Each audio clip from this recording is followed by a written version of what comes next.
for us.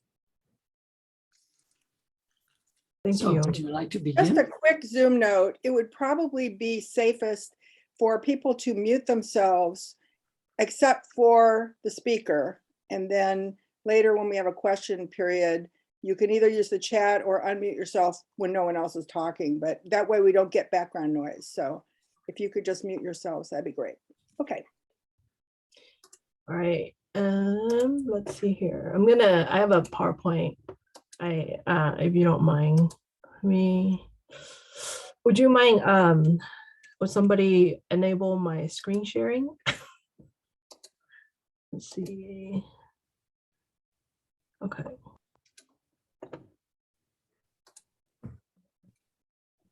Can you see my PowerPoint? Yes. Thank you. All right. So thank you again for inviting me and include me in this discussion. I wasn't able to make it last week because we have another session at home as well.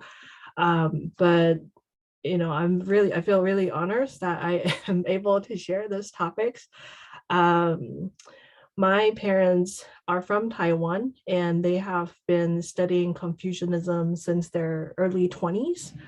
I am in my 30s, but I probably haven't studied a whole lot of Confucianism until I was in my 20s as well because of my limitation in the Chinese text. A lot of the traditional texts are written in like old day type of Chinese, and so even if I read the Chinese, even though I can read it, but I don't really understand the meaning of it in detail, so I would have to read a lot of commentary and all that. So even though I have been studying the text for a little bit more than 10 years, but I feel like I'm still a very, you know, a beginner for this subject. But I believe I could probably share something with you. So let me go on to the next slide. So in Confucianism, these are the four major, like there are a lot of books, but these are the most commonly known books, which is called the four books. And so it's the Analects, Mencius, Doctrine of Means, and Great Learning. So I have a brief description of each of the four books. So the four books are Chinese classic texts that illustrate the core value and the belief system in Confucianism. And the Analects, it's a compilation of speech by Confucius and his disciples, as well as the discussion that they held. So since Confucius' time, the Analect has heavily influenced the philosophy and moral values of China and later other East Asian countries as well. And so it was also being used in the imperial examinations later on as well. So Mencius is a collection of conversations of the scholar Mencius with kings and in his time. And so in contrast to the saying of Confucius, which was short and self-contained, the Mencius consists of long dialogues with extensive prose. So Doctrine of Mean, another chapter in the Book of Rites. So Book of Rites is part of the 5 Chinese texts outside of this. And so one of the chapter was really important. So it was being drawn out to create a separate book out of it. And so the purpose of this small 33 chapter books is to demonstrate the usefulness of Golden Way to gain perfect virtue. The Great Learning, originally 1 chapter from the Book of Rites, and then it consists of short main text attributes to Confucius and the 9 commentary chapter by one of his disciple named Zhengzi. And then this importance is illustrated by Zhengzi forwards that it is the gateway of learning. And so each of the book have its own, importance in describing different things. But the one that I focus most on is the Analect. So I'll be sharing just a few quotes from the Analects and how we practice and what we've studied in our day-to-day life. Only like in my own family, because everybody practice it in a different way. So in this quote here, this is actually the first quotes from the Analect. And I was taught this when I was, I don't know, maybe 15 or so, but like I could read all the text, but I don't fully understand until later. And so I'll read you the original text and then some of the translations. So original text says, 子曰学而时习之，不亦乐乎？有朋自远方来，不亦乐乎？人不知而不愠，不亦君子乎? So author Riley said, translated, the master said to learn and at due times to repeat what one has learned, it is not after all a pleasure. That friends should come to one from afar, is this not after all delightful? To remain unsoared even though one's merits are unrecognized by others, is that not after all what is expected of a gentleman or 君子? And then there's a translation from James Legge. The master said, is it not pleasant to learn with the constant perseverance and application? Is it not delightful to have friends coming from distant quarters? Is he not a man of complete virtue who feels no discomposure though men may take no notes of him? And then we have one from Robert Enno. The master said to study and at due times practice what one has studied. Is this not a pleasure? When friends come from distance place, is it not joy? To remain unsoared when his talents are unrecognized, is it not a 君子? So let me ask you this, did you find it pretty similar in the three translation, or did you think they're all kind of different? Seems very similar. Very similar. Okay. Thank you. So in Chinese, when I don't fully understand, what I would do is I'll read the Chinese commentary, and then I'll also compare a few English translations, because sometimes English translation makes it really easy to understand compared to the Chinese version of things. But sometimes there are different quotes that are translated very differently. It really depends on how the translator understands the text or the history of what that quote is about, and then they might have their own commentary on things. So how we practice this at home, when we learn something that is good for our spiritual growth, just on that first sentence there, when we learn something that is good for our spiritual growth, we should review it and practice it as often as possible. Only from the practices we will be able to find our inner happiness. Even though we've been studying the 4 books for decades, there's still a lot for us to learn. And one important thing for us is that when we are studying these ancient texts, there might be things that no longer apply for the time that we're in. And so how we interpret the practice is try to relate the text to the current time that we're in and also the country that we're in, because how we practice this in Taiwan, where I'm from, might be different than how I would practice this here. Because cultural wise, there will be some that might not apply, or you kind of have to change the way of how things work here. And so the classic text can be a living thing if we know how to practice in a way that it's beneficial for our internal growth. And then the second sentence, when friends and guests are visiting and in the household, we always have great hospitality as expected. In the family, when somebody come by for a visit, we either serve water, we serve tea, and then we serve the snacks, and then sometimes we serve meals. So we wanted to foster an environment at home where people feel welcome when they come by to visit. And then in order to make people feel welcome, it all started from greeting.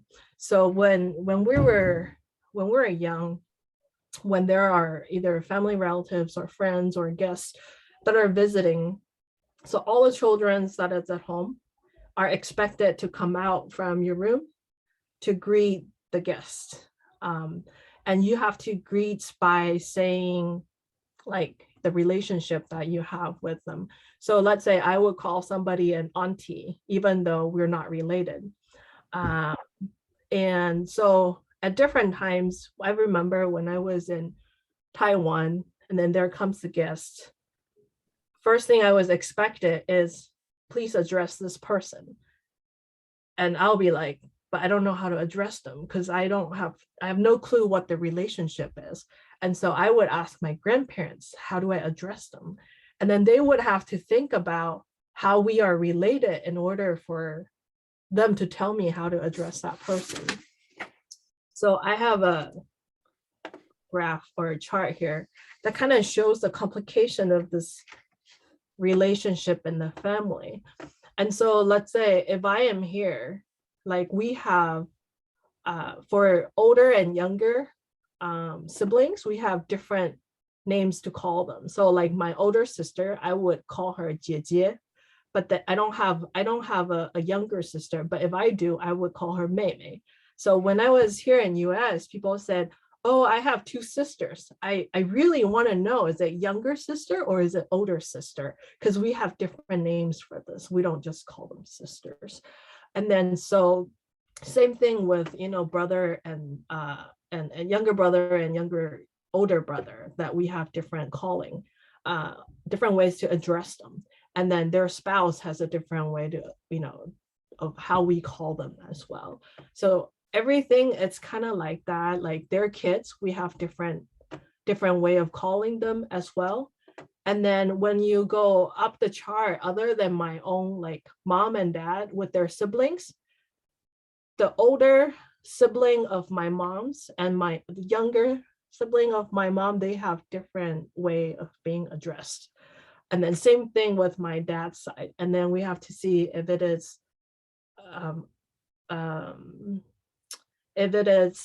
my dad's brother's kid, then we would call them 堂兄 or 堂姐, while everybody else is all considered to be 表哥 and 表妹, because they emphasize in more of a father figure side of things. So they have special names for that as well. And then above that, you have different relationship of my parents' siblings and their kids. And then so we even have a different names to call grandparents. Like if it's my mom's side, we call them 外公外婆. If it's my dad's side, we call them 爷爷奶奶. And so from there, you could immediately, when you say, oh, I just visited my wife, you would know which side of the grandma that a family member visited. While here, like I visited my grandma, which grandma? And so it really, for us, it really leave a lot of ambiguity on the relationship, because we have no idea who you're talking about.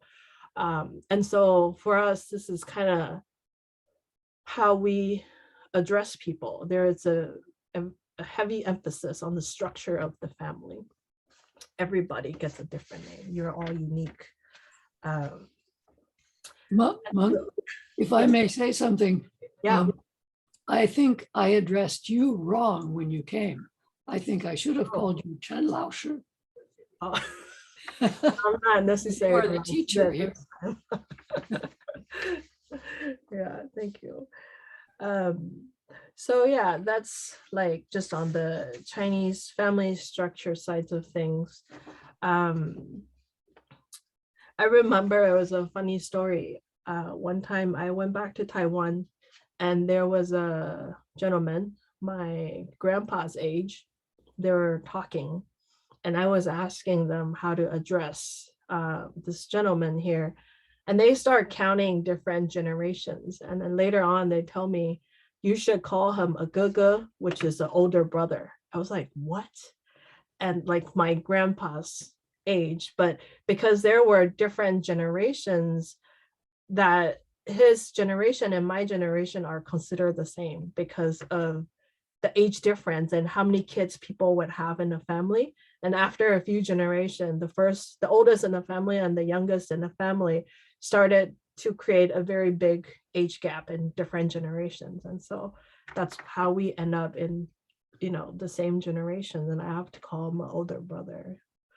So I just found that interesting. And there's a lot of family relatives that we don't even know who they are.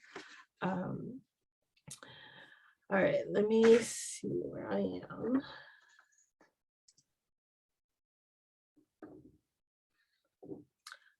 Okay.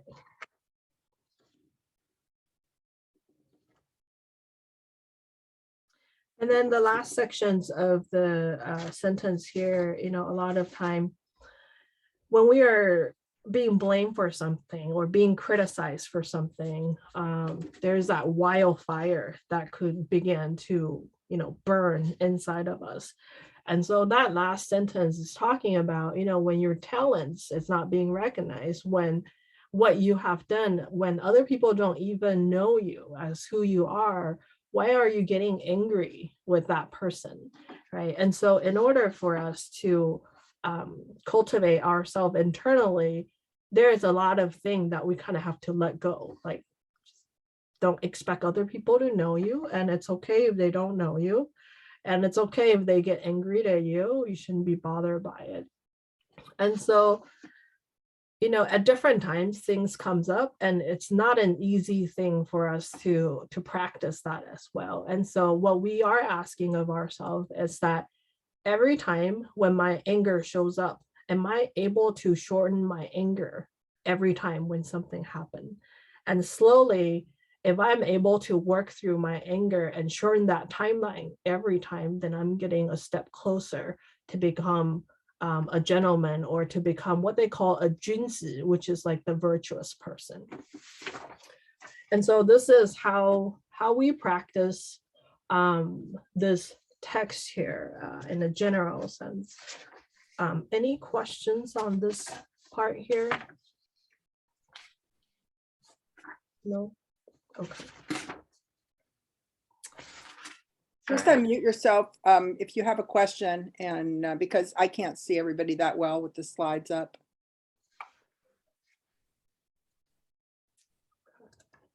I have a quick question. Yeah. So, and maybe this is a silly question, but these statements that you're showing, the Analects, are those written by Confucius, or did you say they were written by his followers? So his disciple later on, they write them, they kind of gather them over time, and because not everybody know what's going on. Like, I won't know and what kind of conversation Confucius has had with another disciple, right? And so it takes a lot of disciple to come together and put the Analect together. So I have a question. Yes. So it's probably a really loaded question, but how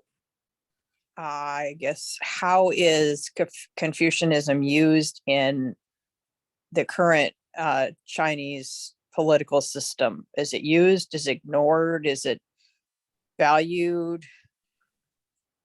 I think it depends on who you talk to.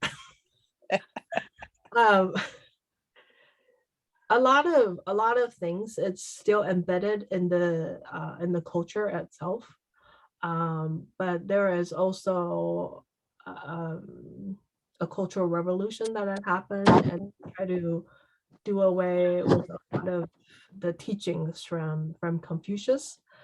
Some people think that this is outdated. It's no longer could be applied to our modern day.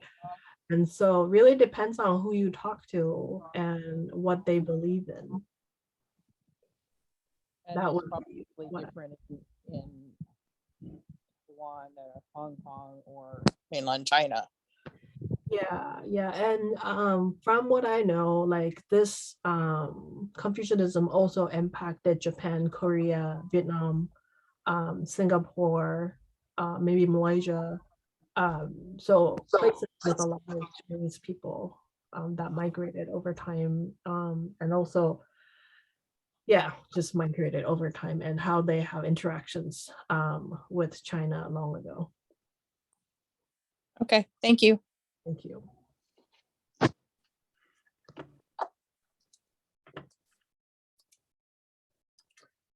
All right, next section here, I would like to share about filial piety. It is a very important thing in the Chinese culture, and it's constantly being talked about. I look up the word filial piety, like word by word. I think it says like being obedient or something if you are a younger generation or something. But this was being translated as, let's see, I have a definition here from Merriam-Webster. Reverence for parents considered in Chinese ethics the prime virtue and the basis of all rights human relations. So let me see here. So basically, in Confucianism relationship, it's really important for us. And so 孝顺 filial piety is usually only used between the children and the parents. If it is between the king and its subordinate, we use loyalty, like in other words. If it is between your siblings, we use another word, T. And then if it is between husband and wife, we use another words. And so a different relationship, they have different words to describe how that relationship should be. And so I'll just focus on filial piety here. And then I also pull a few quotes from the Analects, where Confucius was talking to the disciple regarding to filial piety, and Confucius was known to teach the student based on how much that student know at that current time, and also the personality of that students and the family background of that students.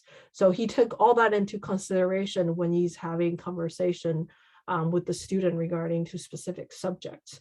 And so here are a few things that was mentioned in the following quotes. So not being disobedient, serving parents when alive and also when they passed, take good care of one's own well-beings, supporting parents with respect, having respectful countenance, like facial expression, help out with parents' troubles or issues that they're having, present foods to the parents first before serving ourselves. Those are a few things that was mentioned below. So the first quote that I have here is, I'll just read the English one here. And this is all from James Lake. I didn't pull like 3 more translations just because of how long they are. But this one says, Meng Yi asked what filial piety was. The master said, it is not being disobedience. Soon after, as Fan Qi was driving him, the master told him, saying, oh, Meng Sun, which is the other name of Meng Yi, asked me what filial piety was, and I answered him, not being disobedient. Fan Si said, what did you mean? The master replied that parents, when alive, be served according to propriety, that when dead, they should be buried according to propriety, and that they should be sacrificed according to propriety.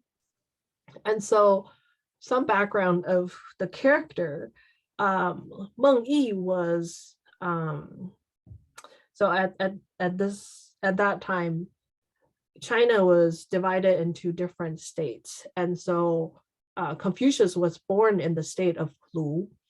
And at that time, even though they have their own kind of like local king, kind of like our governor now, but the governor really have no power. A lot of the power were in the big families that was related to the governor, but not the governor itself. And so this Meng Yi happens to be from one of the big family. And for Confucius, these big families are stepping into a role that they're not supposed to, because they are not in the role of governor, but then they're using a lot of the resource, a lot of the powers a governor would have, and also taking control over the state. And so Meng Yi was then asking what filial piety was. And so that's why Master kind of hinted that it's not being disobedience. Because he's also trying to hint that you guys have crossed your role. And also at the time, the father of Meng Yi know that because Meng Yi was born into in a family that has a lot of resource and power, that Meng Yi just do whatever he want. He in a way that, like, you know, he go out with friends and drink and not doing any official business. Is really, in my way of saying, it's really just wasting his own life, not doing anything important, basically. And so that's why the father of Meng Yi then sent him to become a student of Confucius. And so at that time, another meaning of this do not being disobedient, it's not being disobedient, it's to follow your dad's wish and learn how to be a virtuous person. And then later on, Fan Shi was another student of Confucius, but Fan Shi's background, he came from a farming family, very poor, did not really have opportunity to be educated. A lot of the farming family really had no opportunity of getting educated. But at that time, Confucius was willing to accept students from any social class. And so that's how Fan Shi had this opportunity to become a student of Confucius. And because Confucius know that Fan Shi didn't really have much education as well, so he explained it to him in a very simple way where he's able to understand what it means to have filial piety. And so, like, when your parents is alive, that you serve them according to propriety, and you know, when they pass away, you bury them in a specific way. And then, you know, when you're doing offering after they're passing, then you should also do that according to propriety. What is your current understanding of what it means to do things according to propriety? Anyone?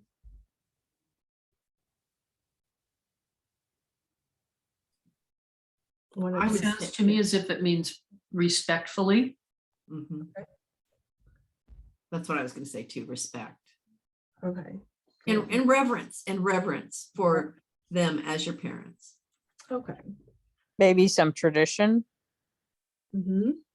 Some tradition as well. So let me see here. I've written down something regarding to propriety, and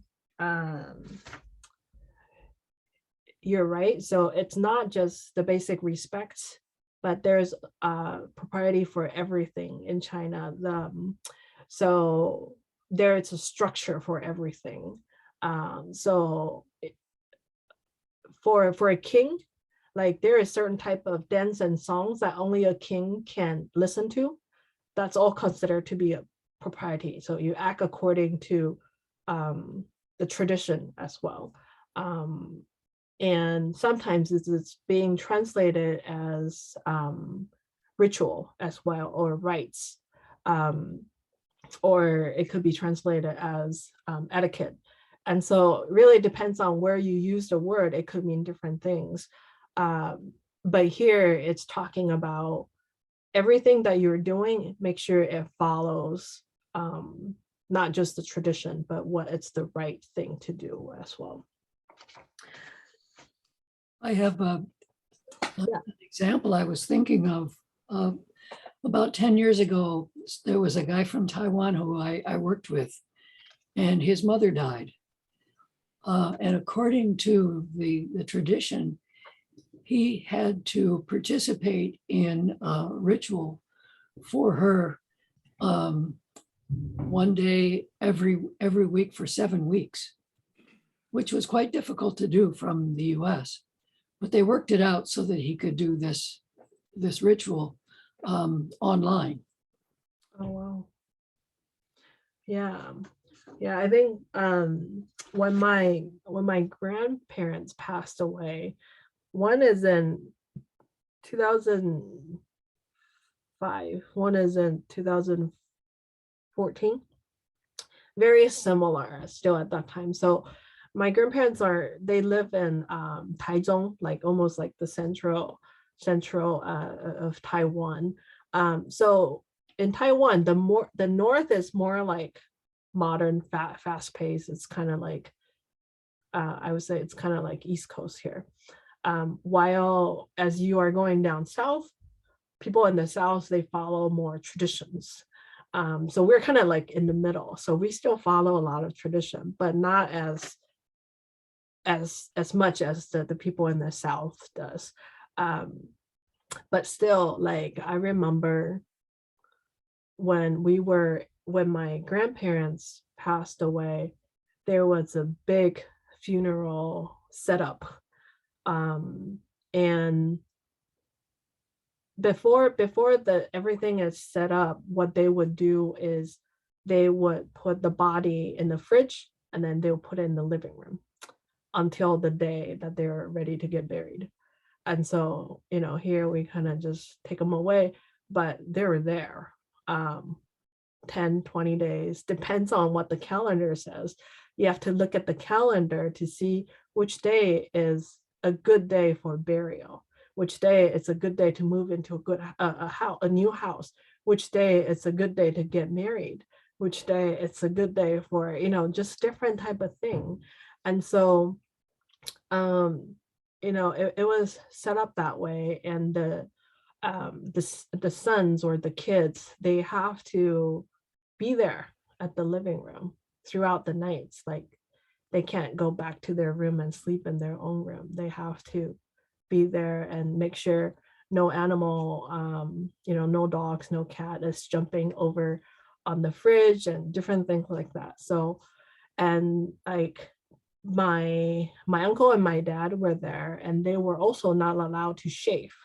And so they grow their beard that time, their hair were long, because it kind of shows a sense of respects that you're grieving. You don't have time to take good care of yourself, and so you don't even have time to do the shaving or do the haircut and all that. And then on the day of the funeral, we had instead of 7 weeks, we had 7 days.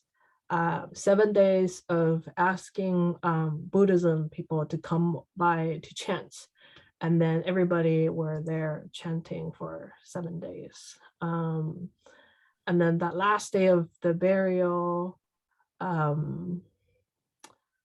like there is specific clothing that you were asked to wear depending on your role. So if you are the son, you wear a certain type of dress, and then the son and the daughter-in-law, and then you have the grandkids wear a certain type of dress.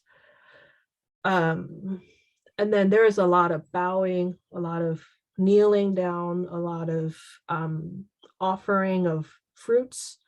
A lot, they even have to ask some type of professional funeral choir to be there to sing, to cry.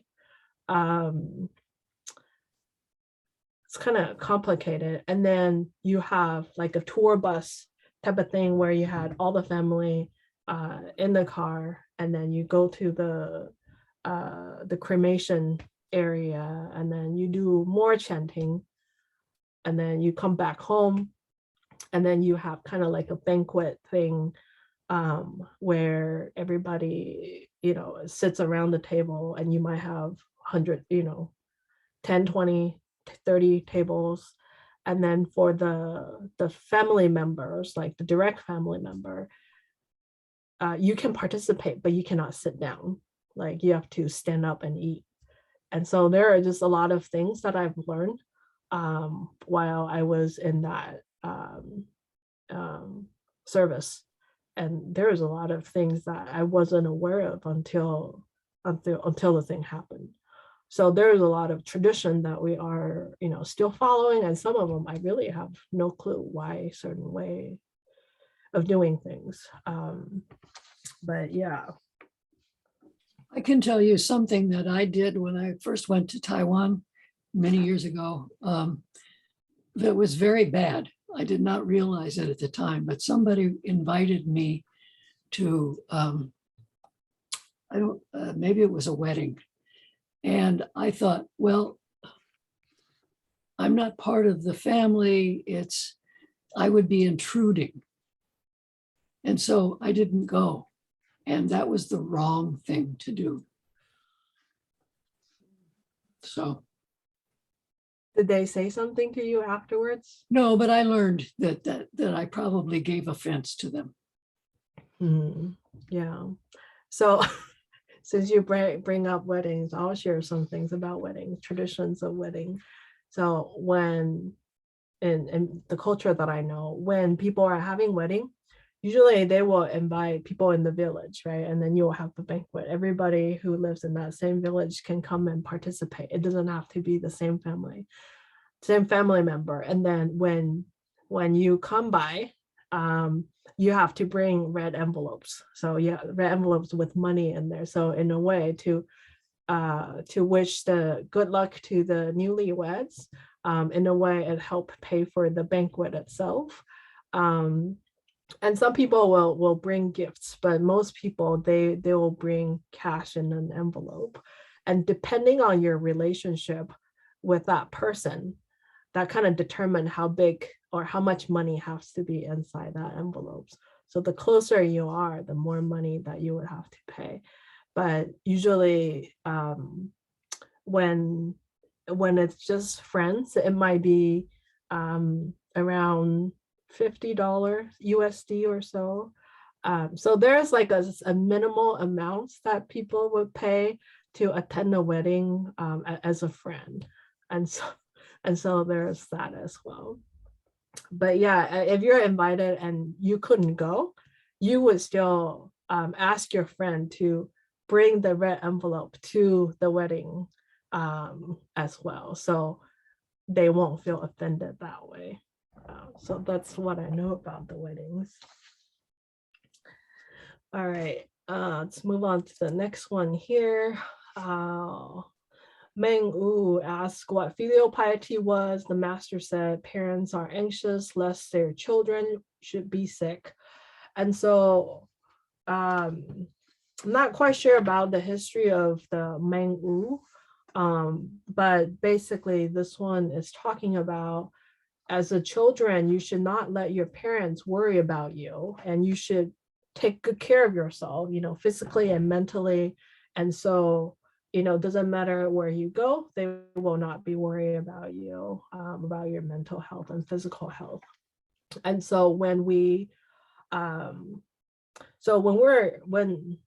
my family moved over here to the US, even though we don't know much about the medical system here, but my dad and my mom, they both has their own way of keeping the family healthy. So my grandparents in Taiwan wouldn't have to worry about, because they won't be able to help us at all. They're so far away. And so it's up to my parents to take good care of the family. and could take good care of themselves. And so for even like now, kids in the family would know what they should do if they're having a fever, if they cannot go to the doctor, how would they take good care of themselves, and if there are different issues, nose bleeding, and just simple things like we'll be able to handle it by ourselves. The next one here, Ziyou asked what filial piety was. The master said, the filial piety nowadays means the support of one's parents. The dogs and horse likewise are able to do something in the way of support. Without reverence, what is there to distinguish the one support giving from the other? And so I'm not quite sure about Ziyou's history as well, but constantly we were being told that, if you're just feeding your parents with food, just give them food, and then you're giving your pets food, and then really you don't really address them, you don't talk to them, you don't care about them on a day-to-day basis, you just kind of have them live at your house and then have them make sure that they have food, but there is no care in between, then how is that different than just having a house pet? And so I've constantly hear about this quote because nowadays we are seeing a lot of kids who treat their parents kind of like this, there's no care, the parents might have enough financial well-beings to take care of themselves, but they kind of live alone, nobody really cared about them. So in Taiwan, not sure about China because I've never been there, but in Taiwan, if your parents are going to live in a senior living, that's a really bad reputation for you. You're considered having no filial piety if your parents are gonna go live in the senior center. So usually the oldest son will be the one who have the parents live with them, and that's the tradition that we have.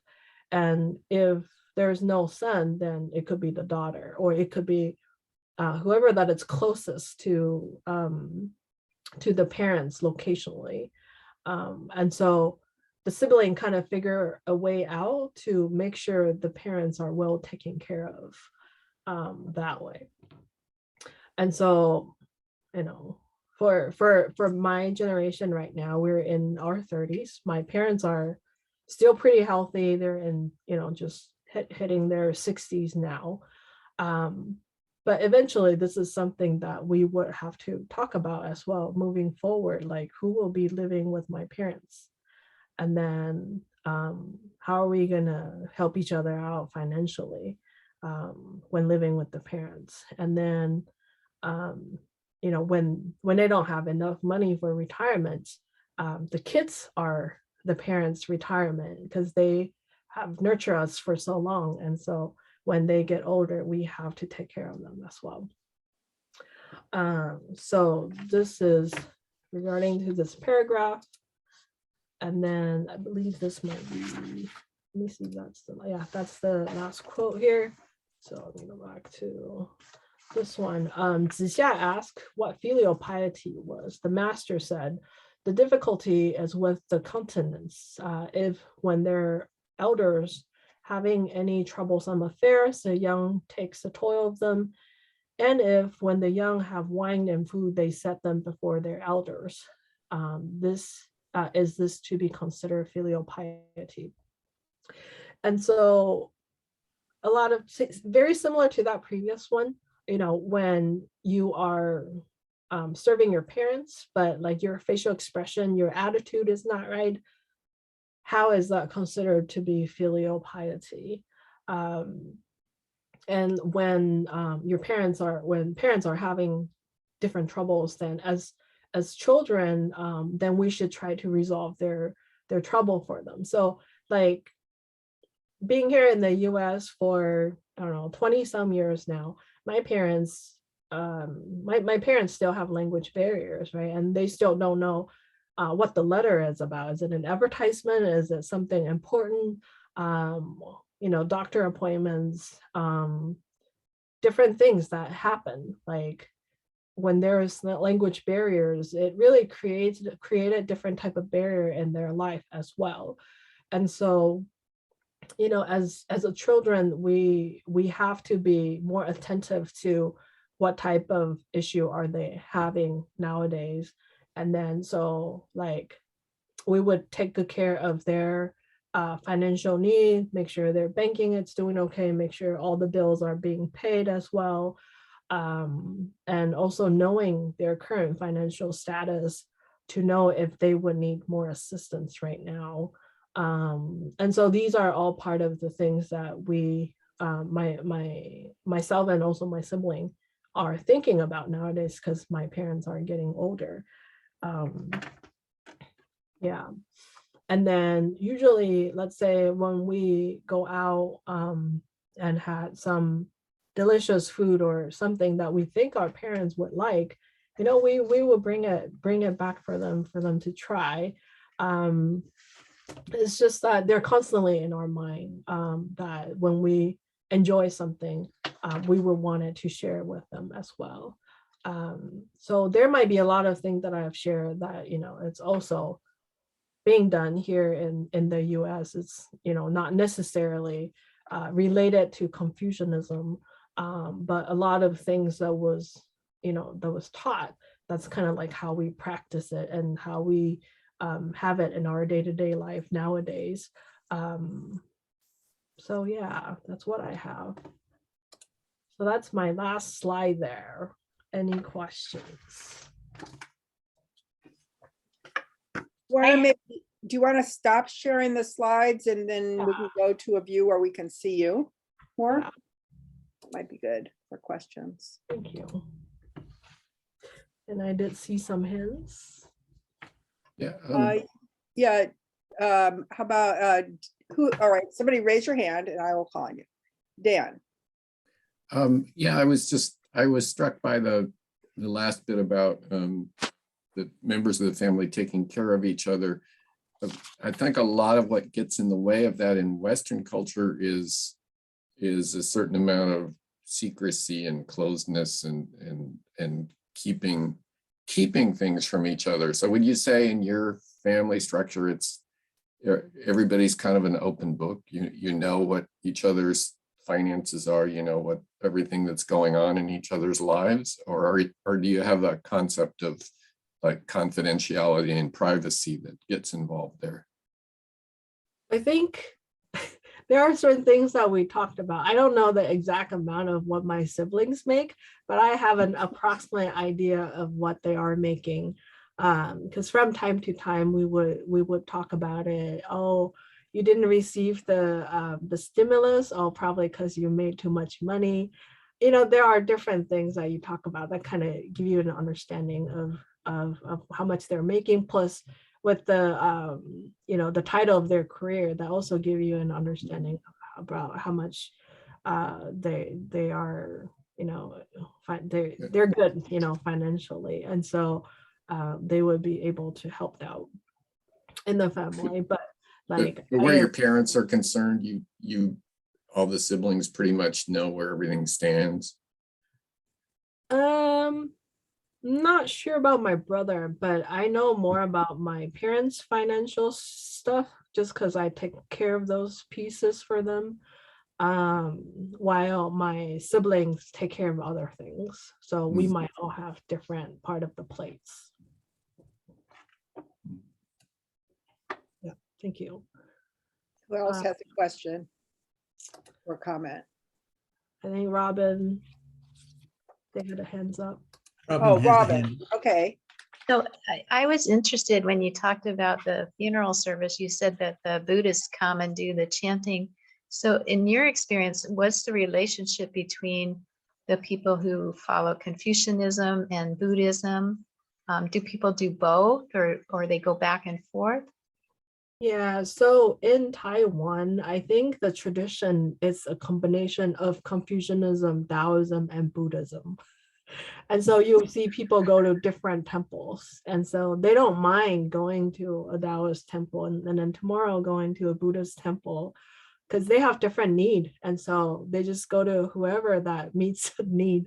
And in Taiwan, like, yeah, you might have certain people who call themselves a Buddhist, but still they might go to a Taoist temple. And sometimes, because we also like in Taiwan, a lot of people,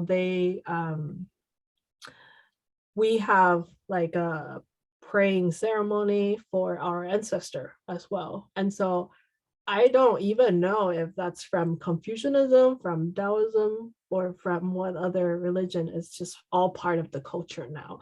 And you would rarely hear people call themselves Confucianism.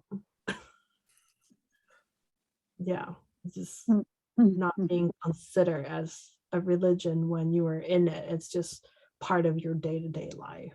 Yeah. That's very interesting.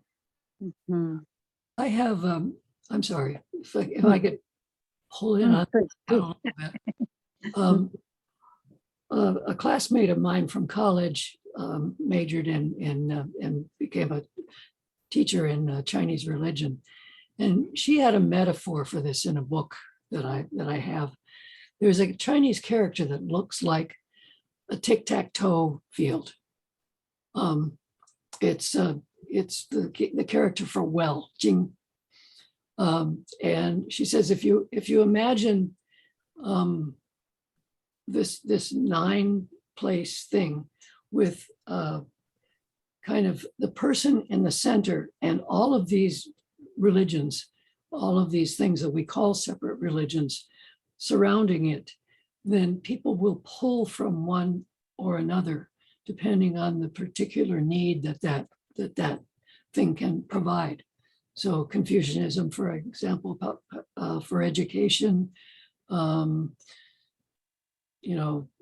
for something or other, Buddhism perhaps for care for at the death or something like that. So it's all intertwined. Yeah. Thank you. Go ahead, Judy.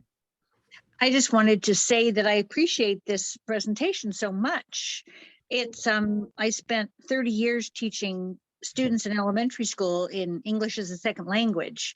And we had so many Asian students when we started, and just all the different backgrounds. And it makes me just, I'm in awe of how things change as people came to the United States, and they would bring their traditions with them, the things that they practiced. And when they would give us a little glimpse of what was going on in their families, it was such a gift. And I just thank you for showing us, I think, the hierarchy of family members. I had not ever heard that before. So that is really wonderful. And I just thank you for your insight and presentation, and Joanne, your input as well. And it's the things we don't know, that it's shocking for us to know the things we don't know.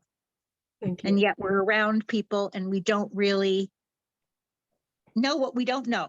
And I think as an elementary teacher, we just loved the kids, loved the families, embraced the cultures, didn't intrude. And it was an amazing career that I just fell into. And I have loved multicultural everything ever since. But thank you.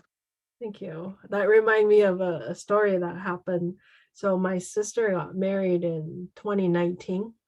And so what happened was my current brother-in-law proposed, and she accepted the ring, and that's considered engaged. That's not how engagement works in Taiwan. So my parents were really shocked first time when that happened. So engagement in Taiwan. So the future son-in-law were supposed to formally ask the parents to see if they would agree to let their daughter marry him. Okay, and he may be asked a lot of different questions. What if conflict comes up, this conflict, that conflict, how are you going to deal with this and all that? you have to pass that interview before you get married. And after the parents agreed, then they would set a date for two sides of the family to come together. There is the formality of giving jewelry or something to the other side of the future in-laws, the son-in-law and the daughter-in-law. And so it's kind of like a pre-wedding thing, formality, like very serious. And so for my sister and brother-in-law to just get engaged like that, that created some family dynamic there.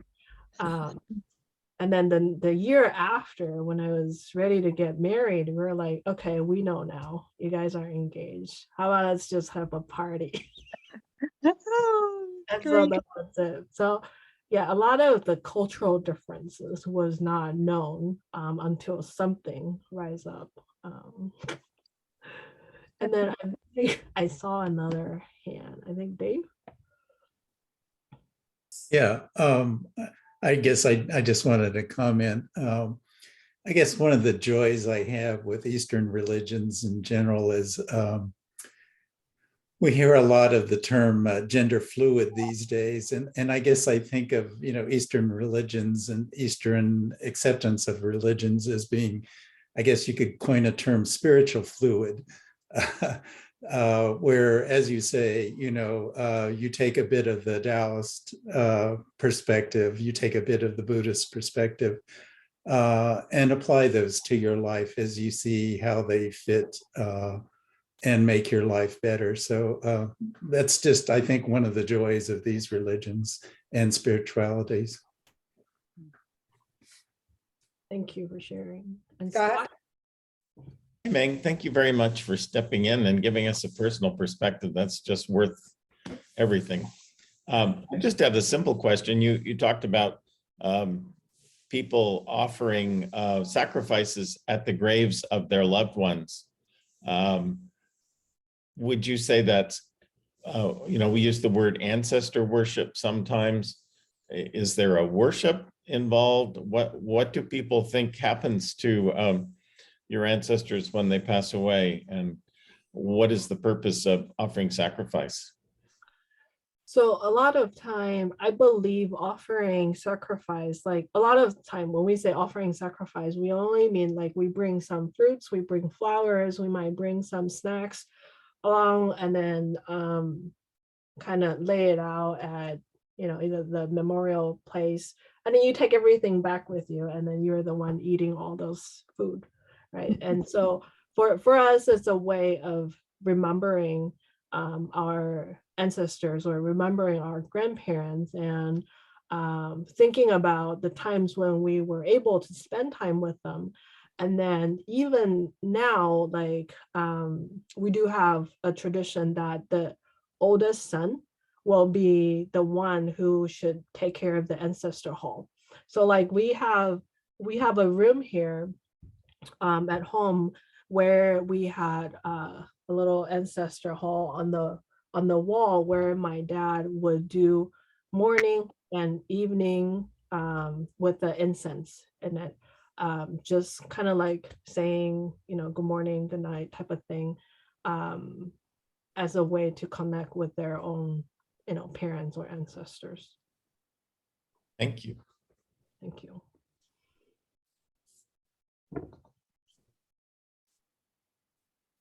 Yes. Debbie? So after someone passes away and they've been, do they get buried in the ground, or how do they dispose of the remains is one question. And secondly, what do they think happens after death, if anything, to the spirit or whatever? So burial wise, it's still optional. Like you could do the regular burial, or you could do a cremation. I think Taiwan probably haven't had any type of green related disposal at this time. But I think a lot of time people will also care about feng shui. Like they want to plot remain at a place where it would bring good fortune to the next generations as well. So I'm in the view here. And then I am not quite sure about what Confucius believed after the person passed, but you know, there is the saying where when we are doing offering to our grandparents or our ancestors, we kind of treat them like they're still there. So I know, like right now, my mom would still prepare food, you know, with soup, with bowls, with chopsticks, rice, different dishes for my grandma's passing, for my grandpa's passing, for their birthdays, for New Year's, just to kind of serve them like they're still here. And that's kind of like a way for us to remember them. Michael. I've been in the back. Oh, Sorry. Someone's driving and being I've enjoyed your discussion and talk and everyone else's questions and comments. I'm a retired funeral director, and I worked many times with the Asian community, especially with the Vietnamese and Chinese as well. When you said blending traditions, that happens so much, and including Catholicism. They would be Buddhist, they would have Confucianism, they would be Catholics in the Western world, because once they arrived, what I learned was to constantly adapt, because I knew nothing. And every time somebody told me this is what we do, I said, okay. And so there was no conflict at all. I enjoyed working with the monks. I enjoyed working with people who, the masters were so patient with me. I think I was a young soul for them to work with. But the families, I think they were sometimes confused as well, because they hadn't been raised so in a traditional society. They had been maybe blended already. And one of the things I remember was wearing a headband of different colors, of white, red, yellow, to distinguish what generation they were. And that was a symbol for me that was helpful. But tonight's conversation brought all that back, and I found that in the arena of hospitality, when you're working with funerals, you're there to serve, and I enjoyed serving everyone that came, including peoples of different traditions, different faiths, and different walks of life. Thank you for being with us tonight. Thank you for you doing what you do. Yeah. Then we have Michelle. Yeah, I have a question. I think tomorrow is the first day of the Lunar New Year. And I'm just wondering if you can talk about that and like what the significance of that is and what it means. And then also if you could teach us an appropriate, like how to say Happy New Year, that would be just kind of fun. Yeah. So today is the New Year's Eve. And so usually the family would have a get together during the New Year Eve. So, because I have to do the presentation, so we started our dinner at 5 o'clock. And so I still got guests out there who is enjoying dinner right now. But you know, usually we would celebrate on the New Year's Eve to get together, lots of food, just like your Thanksgiving. And we after dinner, we also give out envelopes to people. So usually the parents will give red envelopes to their kids before they get married. After you get married, you're the one who should give the red envelopes to your parents. And then if there are kids around, you know, the married one have to give the red envelope to all the little kids. And their parents usually keep the money for them, and you know what happened. And then New Year's, usually tradition is that we wear a new clothes, but I'm not quite sure if that is still relevant nowadays. You just put on the good clothes. It doesn't have to be new anymore. But usually red, gold color are the two preferred color for the new year. There was a story that was told for the Chinese New Year, why we have firecrackers, why the red. The story that we tell our kids is that in the past, there used to be a beast called Nian. And then every winter, like around New Year's time, Nian would then come down to the village and eat a lot of people.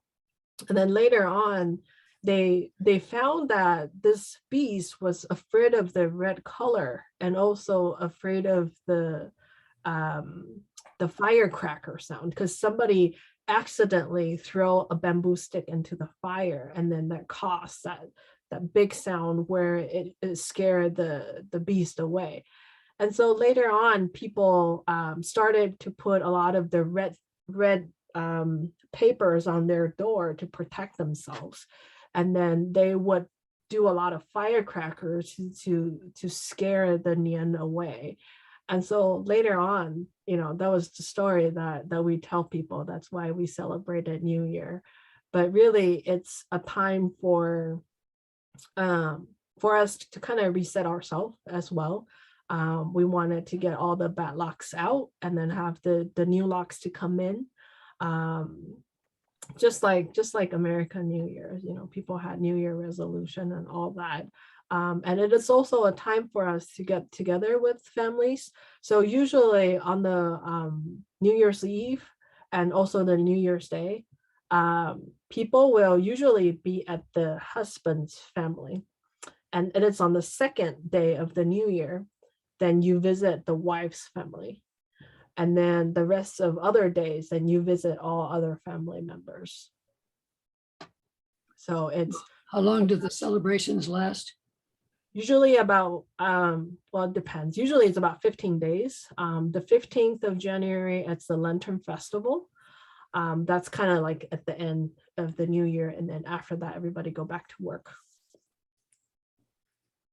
And so if you Google like image for Chinese New Year in China, you would see like millions of people traveling in China, and then all the transportation that's packed, because they would go to another city to earn more money, and then during New Year's Day or before the New Year, they'll try to come back home.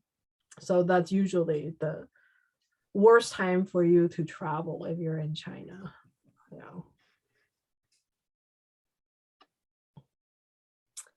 Any other questions? Supposed to have all the food cooked and prepared before New Year so that it's all laid out and the house cleaned and all that. Yeah.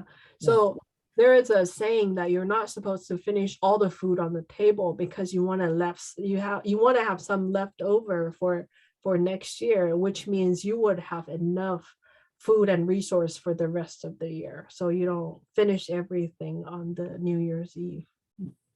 I have a question. There is so much to know about this, and I can only imagine being in a family like this. Who are the keepers of the traditions and, everything like, for getting engaged? Who explains and teaches everyone what they should do? And then are there ever disagreements between different people who think they're experts? And, I was just wondering, like, do you have professionals like a priest that you consult or anything like that? How does that part work? You just listen to your parents. So usually the parents is the one that let us know, and usually we do the way that we know. And so until somebody said something, that's when you know. So for us there, it's not really people who are teaching that tradition. It's really all from the parents and the grandparents. And also if I visited other families who are also from Taiwan, then I might learn something new. But on a day-to-day, you probably wouldn't know unless something happened, like engagement, New Year, events that happen, tradition that happen, funeral, like only during those big events that you will learn something new. And before that, you probably don't know what you don't know. But now we're in US, and so my parents also have to learn how to cope with what is going on here. And with both of the son-in-law non-Taiwanese, they had a lot to learn. And there is communication that is constantly happening as well to help them understand the American culture and what's appropriate to say, what's not appropriate to ask. You never want to ask your son-in-law how much he makes. There are certain things that should be kept private, and you're not supposed to ask, right? So I imagine that the education went both ways. yes, yeah. Yeah, my husband speaks Chinese, so he's constantly learning.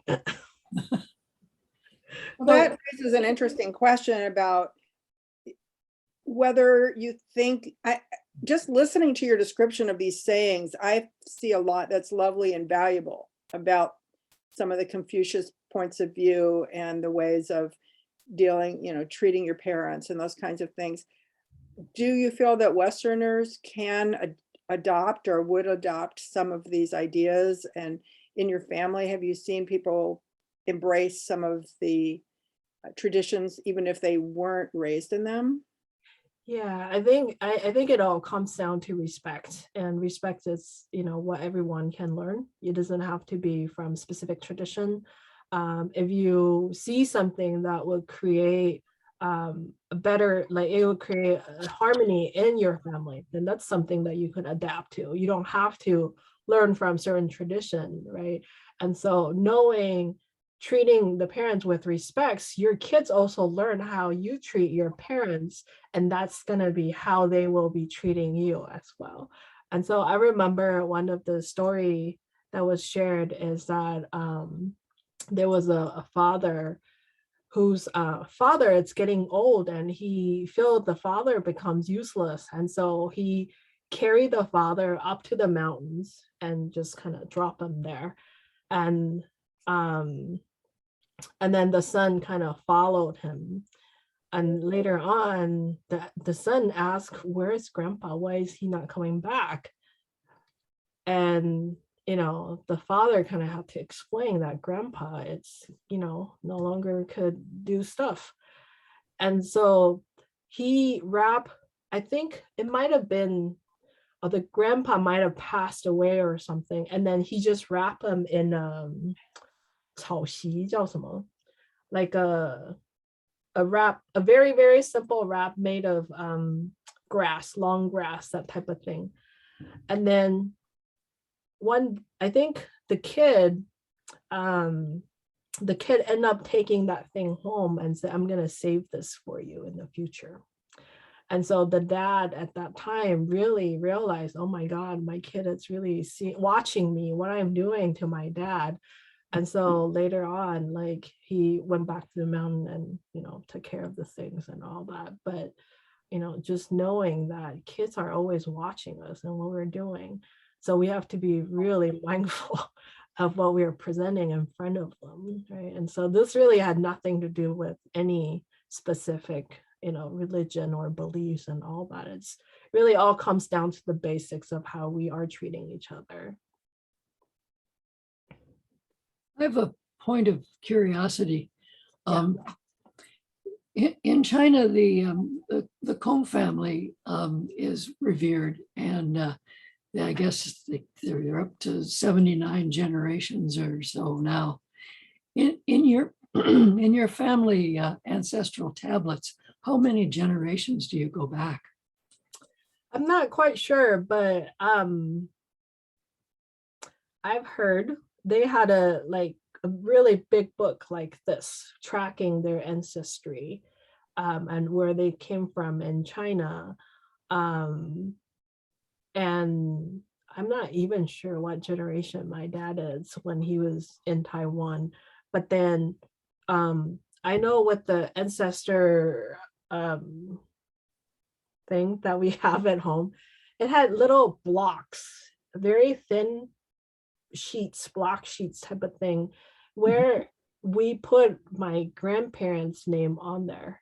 And then there were so many different ones right behind it with other ancestors' name on it, but I don't know how many generations. I just remember seeing it. Yeah. So when you present sacrifices or whatever, do you present to the most recent generation, or are you thinking of this as going back further? Usually, like when I am having incense, like I will greet the ancestor and my grandparents, because I really have no idea who is before my grandparents. So I'll just get all the ancestor and to my grandparents. Yeah.